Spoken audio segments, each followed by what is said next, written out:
యష్మి గురించి మాట్లాడుకోవాలి. నాగార్జున గారు అడిగినప్పుడేమో కాదు సార్, అది మేము అసలు డిస్కషనే చేయలేదు, మణికంఠ నన్ను అడగలేదు అని చెప్పింది.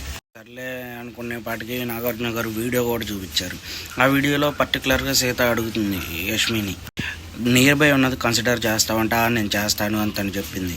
అయితే తను చెప్పి మళ్ళీ తర్వాత ఎమ్మటనే వీడియో చూపించక ముందేమో ఒకలాగనింది, వీడియో చూపించిన తర్వాత ఏమో సార్ అక్కడ ఇద్దరు సార్, ఇక్కడ 5గురు ఆకలికి ఉండలేదు సార్, మరి వాళ్ళదే ఆకలి, వాళ్ళకి గెలిచారు ఆల్రెడీ, నువ్వు అది చెప్పుంటే టై అయ్యి ఉండేది, ఇంకొకటి పెట్టేవాళ్ళు, తెలిసేది ఎవరు గెలిచేవాళ్ళు అని.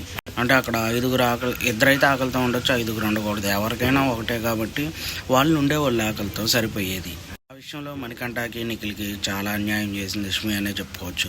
ఆ తర్వాత నుంచి తను యారగన్స్ అయితే చెప్పవసరలే, అందరూ చూశారు.